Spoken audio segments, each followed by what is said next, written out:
Hello and welcome to episodes 167 of the Board Game Barrage podcast. My name is Mark. I am the green tank, and with me as always are my fellow tanks, Neelan the orange tank. Hello. And Kellen the red tank. Hello. There is so much talk about which games you should get. What's new on the horizon? What's the new hotness? What should I buy? What's good? What looks good? What looks bad? We are going to buck that trend as we so often do. We are trendsetters and trend buckers. That's a term that's not been invented yet that I just coined. I buck hard. He says he bucks hard. I'm down to buck. A wild stallion. He's the most stallion-like of the tanks. True. So we are going to buck that trend, and we're going the other way. We're going to be talking about games that we got rid of and talking about why you would get rid of games. And, you know, it's not all about consumption. It's also about exsumption. No, what's the opposite of consumption? Regurgitation. No. What word are you saying, Expellation. Is expellation even a word? Expulsion, I guess? Expulsion. Oh, yeah, that's good. Yeah, consumption and Consumption and expulsion. Yeah, that works. Yeah, we're expelling here left and right. I think that your pronunciation... Expulsion? Excuse me? No, What's the wrong with first that? word. Look that up in Webster's. No, say the first word again 5 times. Consumption. Consumption was what? Tuberculosis, right? There's another term for tuberculosis. Who is it? Maybe. Wasn't consumption like the kind way to say someone was like an alcoholic? Maybe I misremembering. No, I think that's also something, but I think consumption was also, pulmonary tuberculosis. Oh, okay. Well, I'm not going to say what I think you said. Which is what? What could it be? Dylan, what could you have been thinking I was saying? I'm genuinely stumped. Consumption. I thought that you were making a Lucille Bluth reference. Rest in peace. Timely. Because she'll leave when she's good and ready. Okay, now I get it. Okay, I still don't get it, but that's okay. But before we talk about expulsion, we're going to be talking about the games that we've been playing. Kellen's going to start us off talking about our play of Long Shot the Dice game. I'll follow that up with Uwe's latest farm simulator, Hallertau. And Neelan will close us out with Welcome to New Las Vegas. Kellen, tell us about Long Shot the Dice game. I think I did this last week, but this game is currently running on Kickstarter. Not something we normally do, except twice in a row, yeah. Except twice in a row. So if you are interested in this, you can look on Kickstarter, and we'll put a link in the show notes. This is a roll and write version of sort of a classic racing game called Long Shot. So this is Long Shot the Dice game. It is a horse race. It is a roll and write. You are rolling 2 dice, and that is picking a horse that will move around the track, and everyone will use that result to also mark something off of their sheet. So this has you doing things like buying the horses, investing in helmets, and marking off different concessions in sort of a grid to unlock special powers that allow you to goof with the race. That allow you to do things like move a horse forward or move 2 horses back. You are betting primarily on these horses, and you can only bet on the horses until they get 3/4 of the way through the race. And then based on the odds that a horse will win, you are collecting money at the end of the race. Once 3 horses have finished the race, the game is over. There's a little bit of extra strategy here that I find really interesting, which is that every time the red horse rolls, you check the red horse card, and that also pushes forward a bunch of other secondary horses who move with that horse. But you have the ability to affect that. You have the ability to mark off a horse, and so every time red moves, yellow will also move. So you sort of pin your position to other horses. This is a very... First of all, I do not know if this is a pre-production copy, but it is a delightful little box. If the final version is like this, very, very nice production. I enjoy both the original game Long Shot, and I especially enjoy this dice game. For a roll and write, it is very interactive. You know, I saw some people online who had played it who were like, but I don't want it that you can make the horses go backwards. That's mean. And I'm like, no, that's literally the best part. You know, Mark got really into one of his horses, making it across the finish line. And of course, I'm not going to let that happen.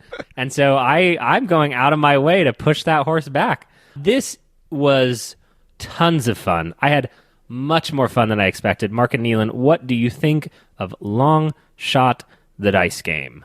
I'm glad we played this for a couple of reasons. Like, Long Shot is a game that I played a lot of, at the time that it entered our game group initially. And it wasn't that we sort of even fell off of it. It was just, other games came along.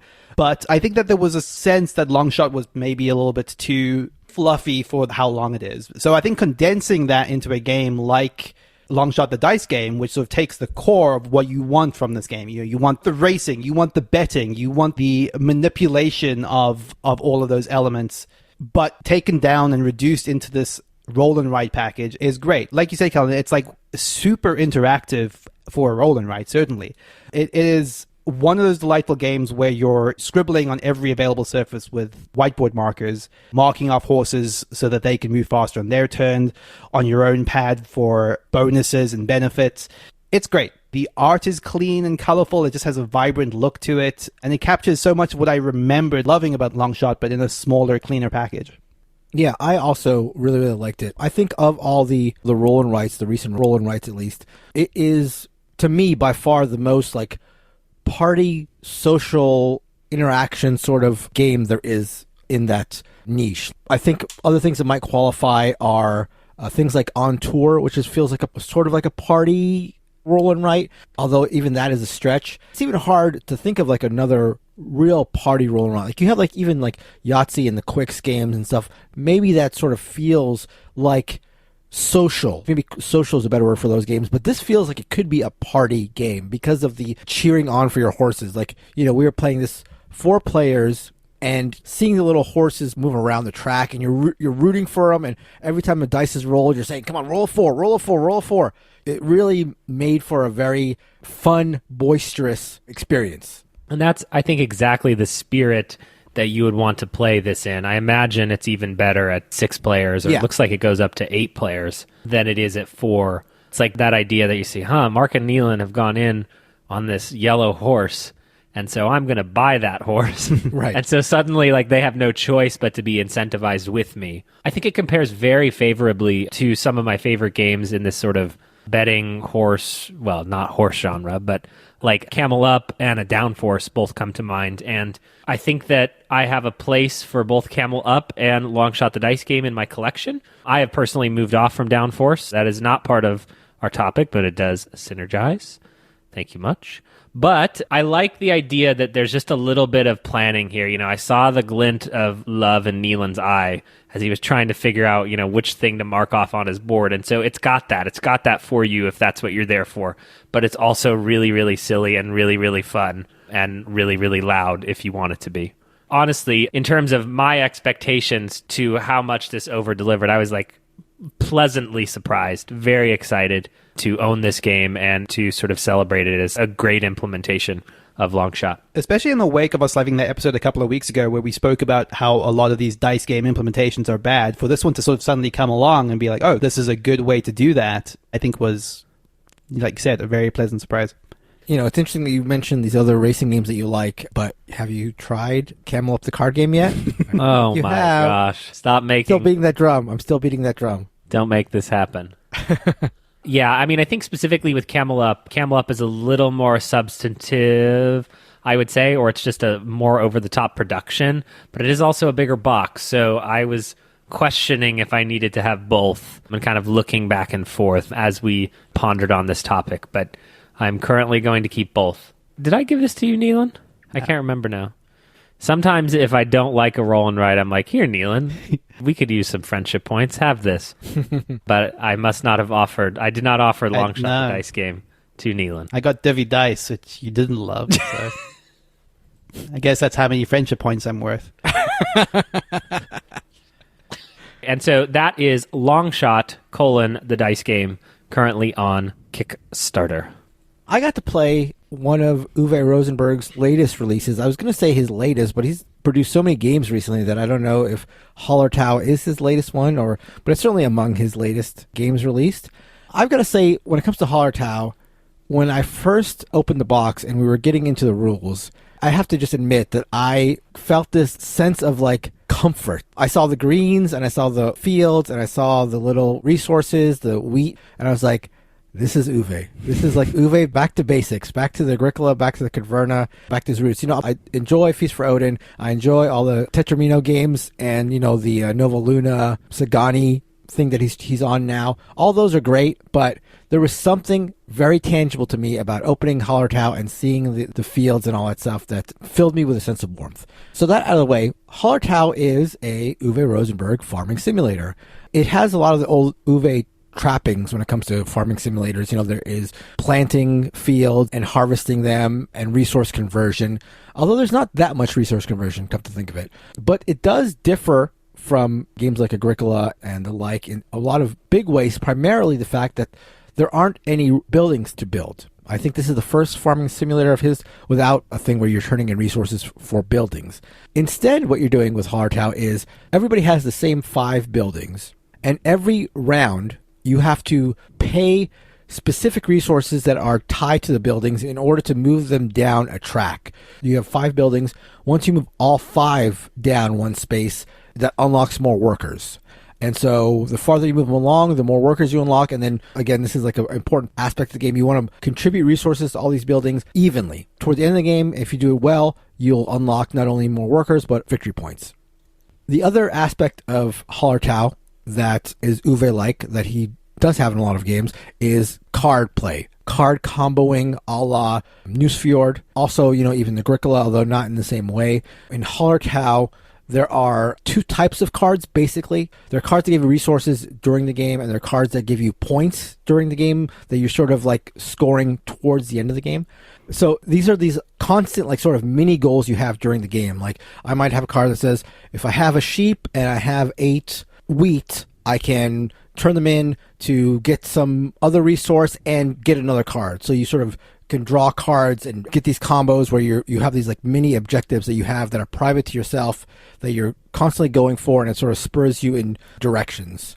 It also has an interesting worker placement aspect. So this is, I think, unique to Uwe games, and it struck me as pretty novel. The workers you have are sort of colorless. You don't own any workers. When you have workers, they're the same color cubes as everybody else on the board. And all the worker placement spots have 3 tiers. There's a spot for 1 worker, a spot for 2 workers, and a spot for 3 workers. If you go to a spot first, you just place 1 worker to activate it. If you're second to a spot, you place 2 workers, and if you are third to a spot, you place 3 workers, and at that point, that spot is locked up. So if you want to do an action twice, you might be able to. If you could place it once for 1 worker, it comes back around to you, you place it 2 workers, and now you've taken it twice for a total of 3 workers. And then every round, all the workers that have been placed stay on that shared worker placement board, and then you draw a card, and that card tells you which spots on the board have some workers removed. So it's like spots that are very sought after are going to be generally pretty full during the entire game. So once a spot opens up, you really want to jump on it. And it just creates this interesting situation where there is a value proposition on how many of my workers do I want to spend or do I want to sort of set aside. You can't say, you know, I definitely want this spot, so I won't set aside this 1 worker with thoughts that this guy is definitely going to take this action. Because if you don't act quickly enough, you may have to spend 2 workers or 3 workers. So that is basically how Hallertau works. Planting fields, getting resources, exchanging those resources for goals you have on your cards, and also to move up these buildings to get more workers to score points. I enjoyed it. Again, I think this is definitely painted by seeing this Uwe artwork and this farm simulation thing that it just feels so iconic to board games to me. After all his other games like Agricola and or Labora and all the Caverna stuff, I do worry a little bit because of how reliant it is on the card draw. So I found myself, it reminded me a lot of Ticket to Ride situation where mid-game, late-game Ticket to Ride, you need some points and you draw tickets and you look at the tickets you drawn and hey, I drew a ticket that I already have completed. You know what I mean? And I found that happen sometimes in Hallertau where it was mid-game, late-game, I took an action to get a card and boom, it was a card that I already had completed. Or I would complete a card which let me draw another card and boom, that card was completed. Or I would draw a card that was like, at this point, I'm never going to accomplish that card. You know, so it seemed quite dependent on how the cards came out, and there's no real tier as far as the level of cards. They come in 4 different varieties, but there's no tiering within the varieties. Although a positive side to the cards in the game, as he's done in a lot of games, a couple of the different types of decks of cards come in a number of varieties. So if you want a hops heavy deck, there's a hops heavy deck that is like for experts. So it's variable in terms of like which decks you use. Agricola obviously has a number of decks. Newsfjord has like a salmon deck. So there's that nice sort of variability right outside the box. So overall, did like it. I am excited to play it again for sure, but just a little concerned about how that card variability and the luck of the draw is going to affect future games. You know, I can see a couple of games where the card draws are really bad, really making me feel sour on it, and that's something I'm hoping is not going to be the case. Yeah, I'd be curious to hear how that bears out in the long run. Like, I also love the multiple deck solution. Like, that's something he does in a lot of his games. And I like the idea of just wholly swapping out that deck and getting kind of like a different spin on the card draw system each time. But I feel your concern about how reliant it potentially could be on cards, and that is worrying. It is interesting to hear you talk about the way that the look spoke to you instantly, because we joked about this a little bit before recording, but I had the exact opposite reaction, where as much as I will always be down to try a new Uwe Farben game, for whatever reason I just looked at this and it just looked generic. Like, it looked so much like Uwe Rosenberg, the farming game, that I was kind of put off by that a little bit. I guess for me, it was like sort of like a return to form feeling. You know, I get what you're saying for sure. It's not like the most exciting looking game, but you know, A Feast for Odin and, again, the Tetramino games and all that stuff feel like he's other past, and this felt like back to a little bit of Uwe purity. Yeah. I've been waiting with bated breath to hear how Uwe sex is implemented in this game. There is no Uwe sex in this game. There what? are sheep. Yeah, I know. There are sheep that die, so there's not sex, but there's death. There's no breeding. There's no breeding. You can just go to a spot to get sheep. But if there was breeding in Hallertau, how would it be implemented? It'd be as many sheep equal one sheep. Wow.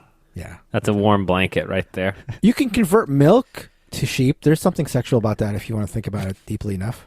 I'm actually surprised that the card system is a plus for both of you, because I actually have that as one of the reasons that I struggle to recommend Agricola to people, is like, with so many games in the universe, I would find that one of those decks would be to my taste, and the idea that all of those different decks could even possibly be balanced is like absurd on the face of it. You know, and Agricola, for example, has like, I don't know, 12 of them at this point. That's actually something I personally think of, like I think of variants and stuff, where it makes me feel a little gross. I get why on the face of it, it's like, ooh, change the experience, but like, none of us are the people that are 70 plays into Hallertau and needing all of those deck options. So it's interesting. I don't know that we've ever explicitly talked about it, but to hear you both say that that's like cool and exciting, I actually thought one of you would maybe kind of split in the middle with me on that. To me, it definitely feels one clear step, though, back from being modular. Like, I don't like games that are modular, but this feels like a different flavor, but mostly the same game. It's not like you're going from competitive to co-op or even anything even close to that. It's right, from Prime Rib to Weird Brother of Prime Rib. Right, exactly. There's also something specific that it allows him to do, in A Feast for Odin at least, where like the A deck is like the recommended, if you're playing this for the first time, deck, and then you want to layer on more complexity. You're not changing any mechanics, you're just swapping out this deck, and the entire game is the same, and no one would even know that from the outside, except there's more complexity in some of the cards potentially. Like, I don't know if Hallertau does that as well, but like, I like the option of, like you say, introducing variants without changing core mechanics. Player interaction sounds on the lower end for him. Again, it's like sort of the Agricola thing where it's worker placement spots. And length? Pretty quick. Actually, I can tell you exactly, of course. Why am I even guessing? I'll tell you exactly how it is. 130. So actually not super quick. At what player count? At 2-player count. I mean, that's still... The first game, 90 minutes. That was rules explanation, or that? No, that was just gameplay. Just playing. And just gameplay. Did it seem like a 45 minutes per player type situation, as far as you could tell? Not really. Not necessarily. I think that was a first play Sure. heavy situation. I think a second play would go much faster. Cool. Yeah, I don't think it necessarily would drag so long with more players. So that is Hallertau by Uwe Rosenberg. Hi, this is Mark from the future doing the editing on this episode, and I just wanted to pipe in to say that I have since played Hallertau a second time, and the card draw did prove to be a bigger problem than I'd hoped. So, in case anybody is listening to this, making a purchasing decision on Hallertau, keep that in mind. Neelan, tell us about Welcome to New Las Vegas. Yeah, so this actually was not planned, but is actually funnily relevant for a couple of reasons. Like, it is another roll and write-esque. I know we sort of tend to describe Welcome to as a roll and write game because it's adjacent. It's technically a flip and write, I guess people call it. Don't be that person. But it is the very polar opposite of what we were talking about with Longshot the Dice game, where this is a heads down, you're working on your own little map, independent of anyone else. They may as well not be playing until you compare scores at the end type thing. So Welcome to New Las Vegas is the spiritual successor, or at least the follow-up to Welcome to, which I guess the full title of that game is actually Welcome to Your Perfect Home, which is probably my favorite in this, wider roll and write, flip and write genre. It seems to me of a lot of games that were trying to introduce heaviness to the genre. This is the one that got the balance right, at least for my taste. Welcome to, I think, is a cut above a game I would call, something I would be comfortable, say, teaching my mum, for example. But I think that if you are willing to sort of go along with there's this action and there's also this action, then I think the experience is quite rewarding because mapping out your little neighborhood is very pleasant. So I'm going to very quickly talk about what both of these games share in common, which is this idea that on every round of the game, there are 3 pairs of cards. One of those is a number and one of those is an action. And you're going to pick one of those 3 pairs. You're going to take the number and fill it into what is a street grid that everyone has, their little personal player sheet. You're also going to take the action that's paired with that number, but there's no necessarily correlation between the numbers and the actions. They sort of randomly pair together. So let's say I pick the number 5 and I take an action that's going to allow me to increase my scoring at the end of the game. I would fill in a building with that number and then take that action. And then on every round, you do the same thing. You deal out more cards, you choose one, and repeat. The twist to this is, as with a lot of these sort of numeric roll and writes, there is a strict process by which you're allowed to fill in these houses. In both games, you're only allowed to write the numbers in increasing order. Let's say, for example, you, for whatever reason, you've put a 6, left a gap, and then put in a 7. That's really bad because you can't put a number between those 2 spaces. So you're sort of trying to fill out your grid so as to avoid situations where you get stuck or run out of numbers, or if a number shows up that you no longer have space to fill in, you can't put it in anywhere. One of the things I thought was quite cool about Welcome to Your Perfect Home is all of those actions felt very tied to the system of just putting in numbers into your grid of houses, building little neighborhoods, little grouped connections of houses, and scoring off of those. There were some actions that were related to putting pools in houses and that sort of thing. But where Welcome to New Las Vegas sort of jumps off the deep end with this, though, is I think a lot of these actions just feel kind of layered on top of this core game. It's like they took the core of what was good about Welcome to, and then they just bolted on stuff that largely feels disconnected. And there's a lot of this stuff. There is like a golf course that you're building along the top of your houses, that if you are building them adjacent. There's like a limo service. You're trying to run a limo line in front of your hotels. And if you pass icons, you're getting victory points. And if you don't connect it back up to the start, you're going to lose points at the end of the game. There is this whole money system, which is crazy, where certain actions of the game cost you money, certain actions of the game give you money, and if you spend more money than you got at the end of the game, you get this huge deficit of points. And layered on top of that, there's a system where at the start of the game, every player secretly chooses whether they want to add money to the communal pool or not, kind of like food chain magnate style, and then you reveal it all at the end, and the combined amount of ways that people bid on that is going to depend on how much shared money there is. So if any of this is sounding too much, I haven't even gone through half of the new systems that are in this. And again, it's stuff that doesn't feel connected to the main game. It's to the point where the basic action which both of these games share, which is choose one of your scoring criteria to increase. So I'm going to score more on my hotels this game versus something else. There are about 10 of these different scoring categories that you could increase on. And anytime I took that action, I would just look at my page and be like, I don't even know how well I'm doing in some of these categories. I never had an intuitive sense, holistically of how my map was. There are hotels that you sort of have to build first before you can draw on them. It's just a lot. And I don't mean to say that it's a game that is too complex to consume. It's just too complex for this genre. It's the absurd end of just layering on complexity to a genre that doesn't need it, and where Welcome to me, represent almost the perfect upper end. It's a real shame. The reason I said at the start of this episode that it was weirdly appropriate is because this is going onto my trade pile. I played it 2 times and that was enough. I don't need it. Welcome to is a better game in almost every conceivable way.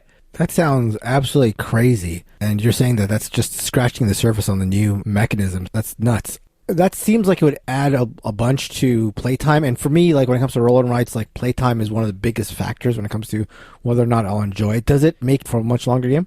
It's hard to say. Like, I would say maybe not. Yeah. It adds to a lot in the upfront, and it adds to a lot in the mid-game of people asking how certain systems work. You know, so the game gets bogged down, but like, wait, what does this mean again?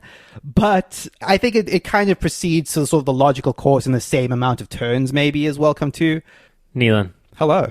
I was looking at the game box, and on the side it says 10 plus. So I just wanted to ask, are you smarter than a 10-year-old? I'd like to think so, but Welcome to New Las Vegas made me think that maybe I might not be. I was just thinking about, I once told a publisher that I didn't understand a game because I didn't like the game, and I was just trying to get out of reviewing it, and they wrote back that even a child could understand this game. And so as Neelan was describing this, I just wondered how close to a child you were. I have a funny little anecdote about this I love, which is when I was learning to play this for the first time, there is a game night video of the wonderful Mr. Rodney Smith teaching this game.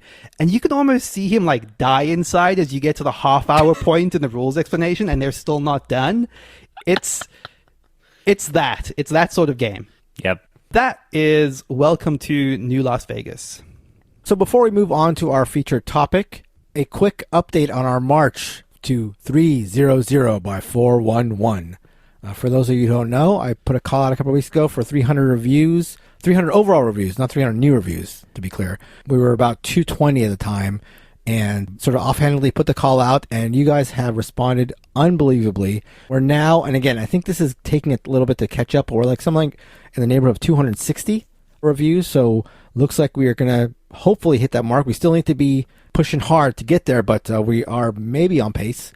I am just shocked at the support, Mark. And maybe the shock comes from like the support of you, Right. versus the podcast, because people are really rallying around your birthday, which is not something Neelan or I have ever gotten on the podcast.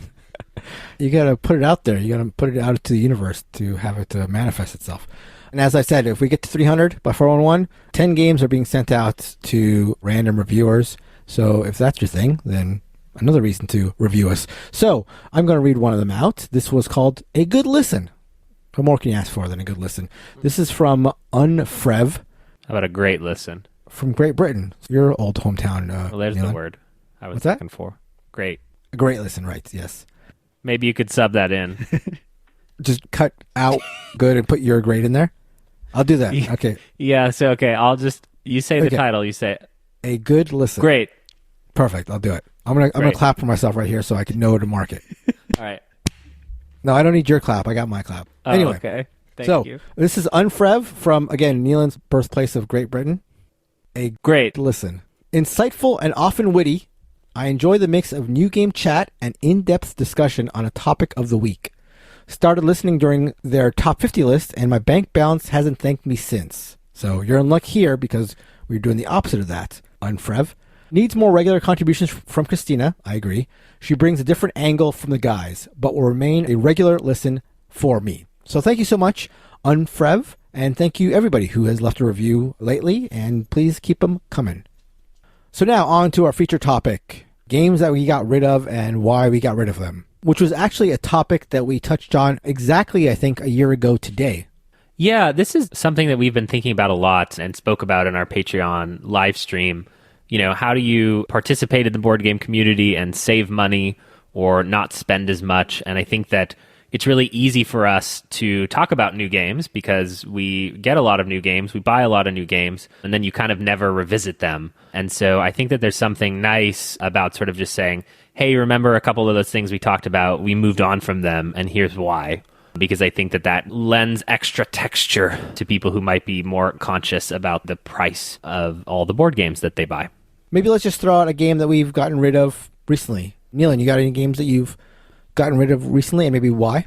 One of the ones that I had been sitting on for a little while, based on a positive first play, was Res Arcana. This was Kellen's copy of the game that I later sort of acquired for myself and played a few times, and it just never really hit with me. Like, I think that after that first game, I was excited for the possibility of the drafting variant, which I didn't play the first time I played it, but every time I played it after that, it just, I don't know, I can't speak to what it is. It never excited me.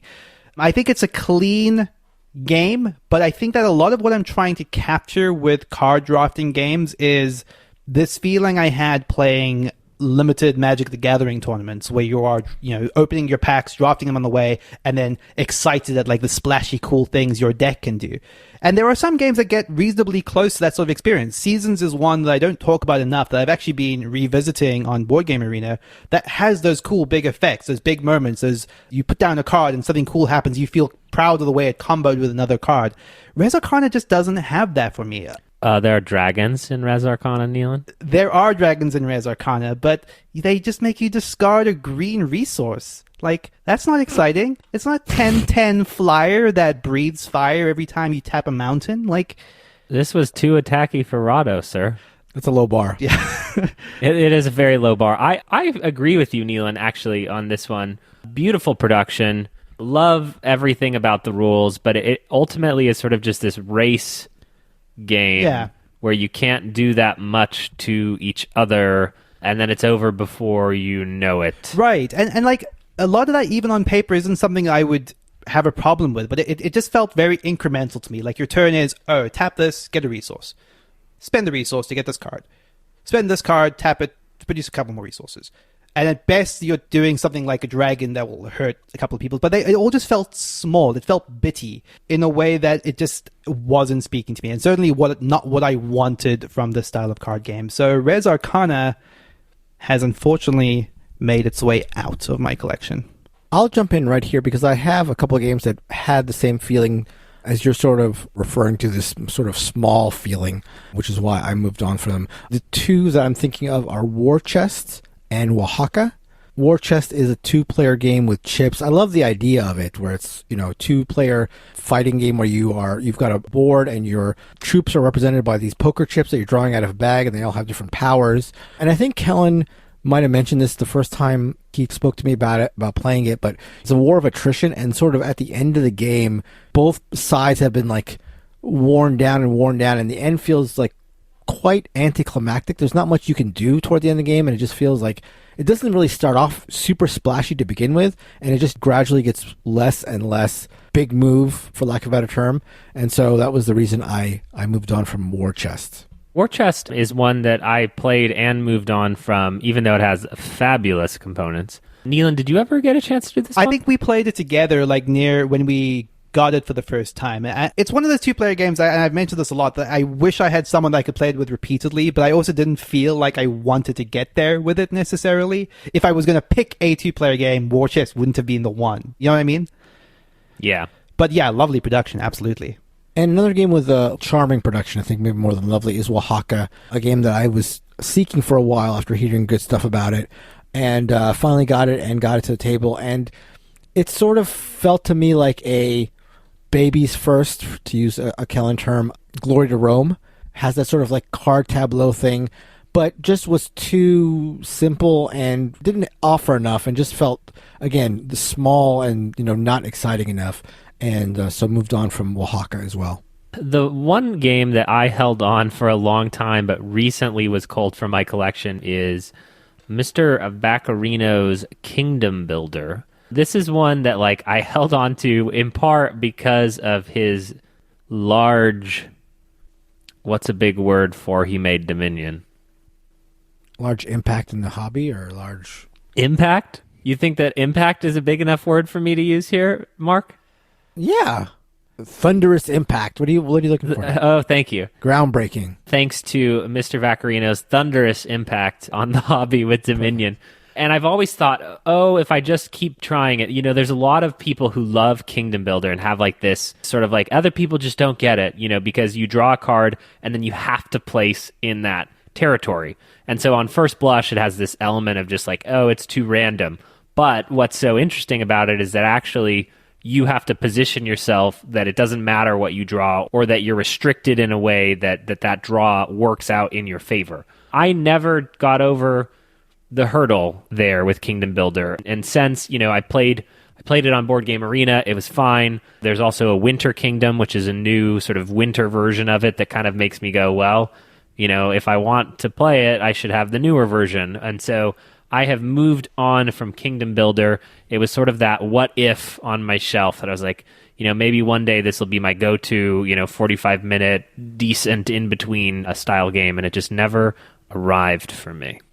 Something else that I am getting rid of, I wanted to hang on to this for a little bit more and see if I could find a place in my collection, is Pendulum. This is the most recent Stonemaier game, which, look, I think it got a lot of problems, but I really admired how novel it was conceptually. I think one of the things that I remember so distinctly was Christina describing it as feeling like a dance in a little bit, and I just think there are so few games that evoke that sense of literal tempo and rhythm of okay, you're waiting, you're watching a timer, you're waiting, and then it's a pickup with one hand, it's a drop in another place with the other. Then it's a wait, pick up, drop. There's this sort of anticipation of the action you're going to go through, a physicality to it. It's almost got a dexterity component, but it's almost more in your mind. It's this idea that you're waiting for the perfect time to do a certain action, follow through with it, and then maybe someone muddles up your move and you sort of have to adapt on the fly. But ultimately, it's kind of this resource conversion game with pretty thin theme. It almost actually made me think, and I was thinking about this today, that I almost think if you actually themed it around dance and reduced its complexity by about 50%, there's probably a very novel concept there, something that's just not really been done before, making it much more focused on the rhythm of the thing versus Euro cube conversion.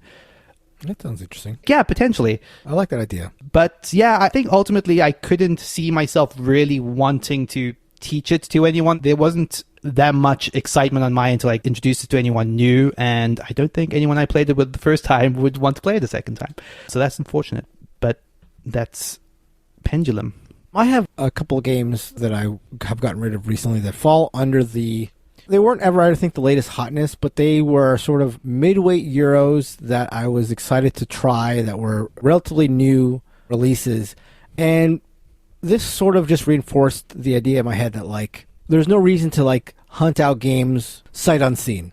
It's always better to wait for some reviews to come out to get an idea of whether these games are worth it. And I think all these games have an audience for sure, but the games I'm thinking of are Nētā-Tanka, which was a Kickstarter, and I traded for the deluxe version, Nevada City, and The Magnificent. These are three sort of midweight Euros that I was all excited for, but they all ended up being midweight Euros. Nothing really exciting about them. They all have their own sort of faults. Nētā-Tanka was sort of, to me, the epitome of a midweight Euro. It has a couple of variations on the worker placement idea, but at the end, it felt like that sort of bubblegum pop song where you hear it and you forget it and you're never going to think of it again. Nevada City is a game that felt unspectacular and also was sort of unwieldy in terms of the size. This is not a common gripe I have about a game, but it was a massive table hog. It has a huge board, and it also takes a lot of time for a midweight Euro. It has an interesting building aspect to it, which I liked, but given how big the size of it is, and given how long the game is, and given its event deck, which affects everybody, so it's not an event deck that targets one player, but can really swing the game and make for weird plays, wasn't enough for me to keep it. And finally, Magnificent was a game that I was excited about, primarily for the theme. It's about, magicians and putting on shows, so this is right up Nealon's alley. I'm glad I got to play it before foisting it upon him and having him go through it, because you get no sense of magic or wonder or anything. It's a typical midweight Euro, so nothing special about that, so I moved it on as well. Would this have been different had you played it with an actual magician? That's something I had not considered until now, and I'm regretting the premature move. I think I'm the most disappointed in that, because actually, I had a lot of high hopes of Magnificent. I think it's a beautiful looking game with the polyomino combination element made me feel like it had something that would appeal to me, but it's a pity to hear, Mark. And I actually don't think it's actually on the table as beautiful as it sort of looks in pictures. Not nearly, honestly. The box art is the pretty part. Yeah, and even that, it's a game where pictures are absolutely flattering it. For some reason, on the screen and on the table are completely different. But in person. Yeah, exactly. Swipe left. That's what I'm saying. In the spirit of getting rid of things, I wanted to show you guys something. So describe... Perfect for a podcast. Well, I'm showing you. Okay. Describe what I'm wearing to the listeners. Nothing. No, a burgundy dress shirt. And this is what I discovered today. You got a hole in the elbow. A giant hole. Yeah, that's a giant hole. Yeah. Elbow. How did that go unnoticed? And so I thought, well, I could take it off, or I could try to take it off right now.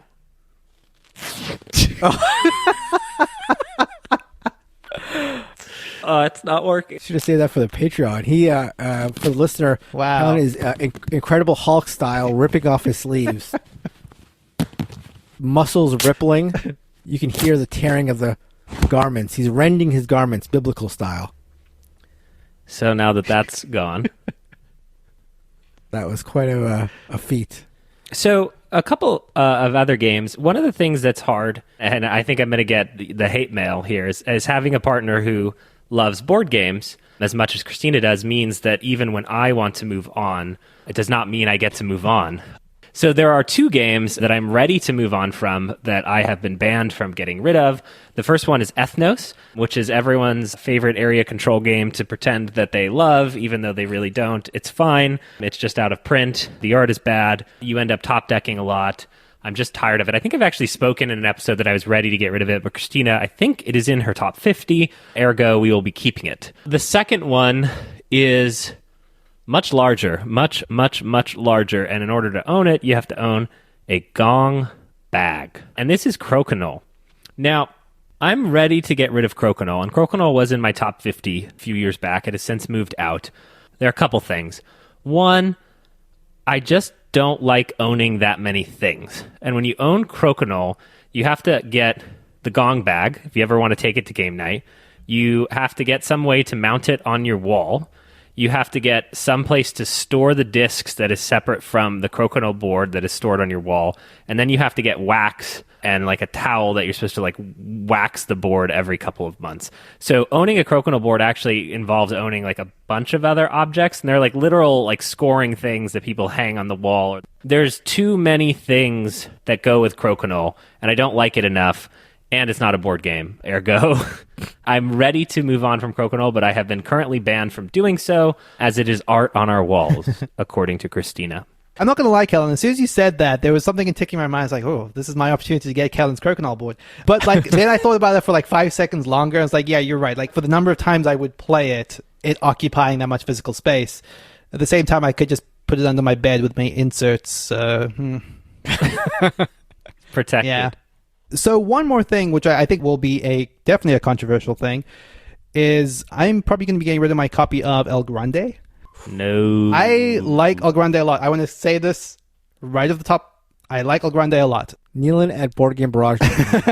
I was not lying when I said that on the top 50 records that El Grande is sitting right below my top 50. I know that we all said that about a lot of games, but that's definitely true about El Grande. And only one of us could back it up with fact. But I do think it's a little bit telling that it did fall off of my top 50 last year.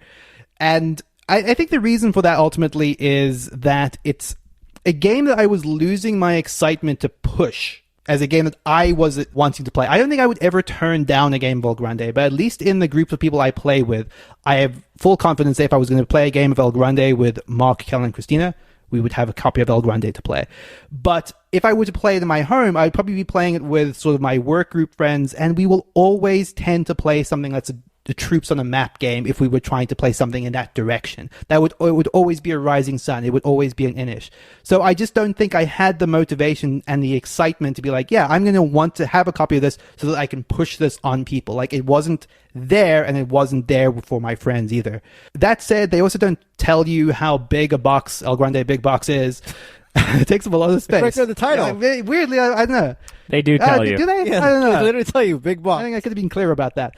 It's a big box. And I don't think I was actually expecting that when I got El Grande Big Box, because by comparison, the Hunter Teutonica Big Box, pretty petite, pretty nice size for a big box game. But yeah, El Grande Big Box is a huge space killer, and for a game that I'm not enthusiastic enough to own, it had to go. Doesn't Hansa Teutonica fit kind of in that wheelhouse of like more Euro than not? Like, what is the difference there for you? I think Hansa Teutonica for me kind of feels more, well, I think that's exactly it. It feels more Euro. I think it's actually pretty different in some ways. Like it's kind of got like the Euro trapping, but a very interactive Euro trapping. Like it doesn't feel like a fighty game in the way that El Grande like almost is literally replicating. Yeah, interesting. A game that I got rid of that I was excited to acquire is Imperial Struggle. This is the follow-up to Twilight Struggle, which is a game that I like. I'm not an expert, and I haven't played it 100 times like a lot of people have, but I've always enjoyed my plays of Twilight Struggle, so I was excited about Imperial Struggle. As listeners will know, I'm always excited about historically themed games, but this one just felt a little more convoluted than I was hoping for. I'm all for a game when it comes to games that have an epic or a grand sweep that require some level of like rules investment. That's fine for me. But this was just a step and a half too much in that respect. And I just really find myself over the years valuing quote unquote elegant designs, rules, light designs. Again, I'm willing to swallow some rules grit when it comes to these epic large games, but Imperial Struggle didn't seem to have the payoff. So I let that go. The last game that I am in the process of getting rid of is in some ways related to El Grande. This is a very recent Kickstarter, Iwari, which is it's a remake, yes. Yes, So Very Wrong About Games loves it. Yes, it's China. Yes, it's a Web of Power. Yes, we know. It is a area control game that is just not as good as El Grande. It might be prettier than El Grande. And, you have to paint the orange pieces because you can't tell them apart from one of the other pieces in the box. It is a very deluxe edition. It has a bunch of different maps in it, some variants. I just don't want to play them anytime that I would want to play Iwari. I would rather play El Grande. The way that scoring works in Iwari is simple yet complicated, which I know is a dumb thing to say, which is to say that it's kind of complicated. How you play is kind of simple, but there's sort of like, do I have the settlements that I need to add totems to this area, which scores me X amount of points, and I can put up to this many based on the total value of all of our totems, and it's just a twist in a direction that I'm not interested in when I could play El Grande. It's a fine game. I would never turn down a game at a game night. I just don't need to own it on my quest to reduce the collection. So this topic gave me the idea for a new bit. Kellen, I know you're always looking for new bits, so here's my proposal. I've never done a bit on this show. Good bit. So here's the idea, okay? It's called... I want everyone to hate me. What's that? Nothing. We're going with the theme. We're going with the tank theme here, okay? The don't theme. name it, Mark, please. Okay, here's the name. Ready? It's perfect. Makes perfect sense. Is the game in the bunker, on the battlefield, or blown away? So you got the B's, barrage, board game barrage, and you got everything's a B. So it's all perfect. Makes sense. Okay? So in the bunker, meaning? Meaning you're keeping the game. Great. On the battlefield. You're playing it. You're not sure if you're going to keep it or not. It's fighting. Okay, perfect. And then blown away. It's gone. You've got rid of it. It's out of your collection. Oh, not you love it. Not you love it. No. Not that blown away. No, not fire away. Fire away is a whole different thing. Don't mix blown away and fire away. All right. Okay? So we're going to do this for the games we talked about a year from today. All right? So I forget who had which of these games, but here's the games we talked about a year from today. Ready? Wait, a year from today? A year... Yeah, that works, right? From the past, doesn't it? A year from today is the future. I'm kind of with Callan on this. I don't know if that works for the past. How would you say year... A year before? A year ago? A year ago These today. are the games from a year ago? All right, a year ago today. Through the Desert. I think this was a Kellen game. Kellen, is the game in the bunker, on the battlefield, or blown away? All right, I am blown away by this game. No, that's not how it works. So it's in the bunker, and I play it on the battlefield. Yeah, no, Through the Desert is top-tier Knizia. I don't know that I love it more than Babylonia or Blue Lagoon, and so I kind of question back and forth, but it has those beautiful pastel camels. I could see this one blowing away someday. Really? Okay. Right from the bunker to blown away? That's unprecedented. Okay. All right. Nealon, I think this is yours. Unprecedented because it's the first one. Well, is it unprecedented or not? It is. That is okay. Look it up.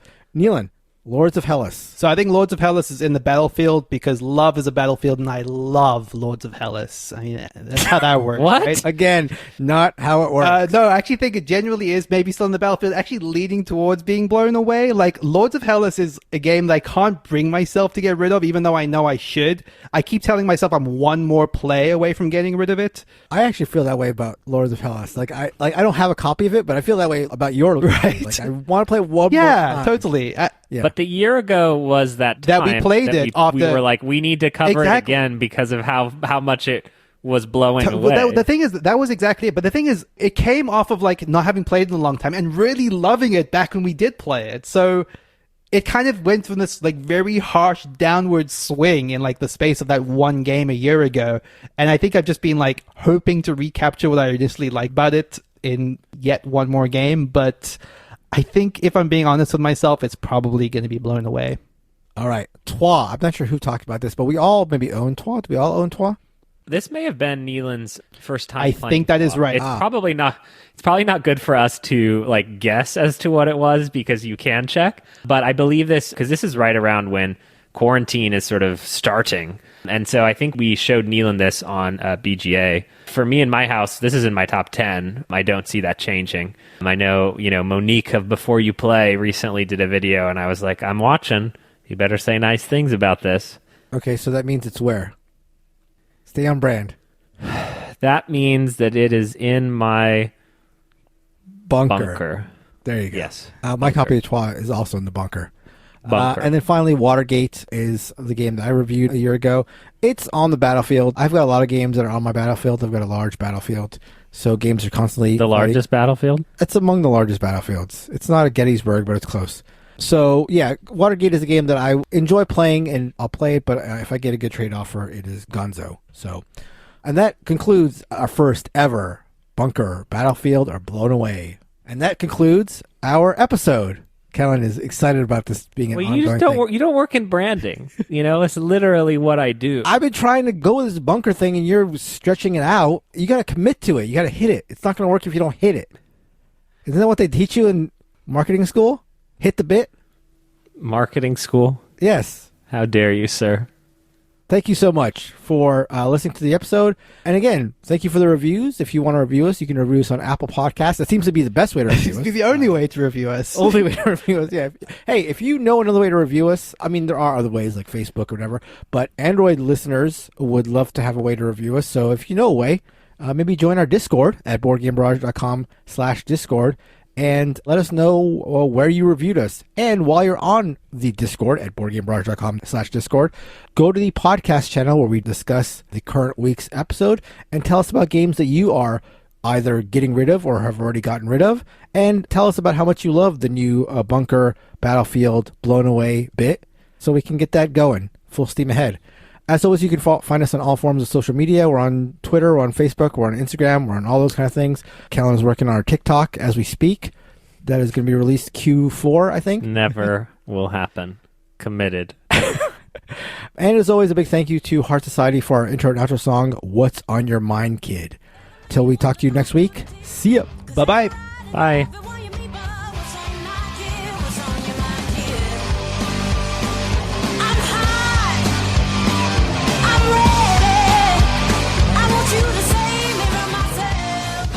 And so that is Longshot, the dice game, currently on Kickstarter. Or as Mark likes to say, Perfect. Love it. Okay. I played... Christina laughed? That's just unusable. You're already like, oh, so good, but unusable.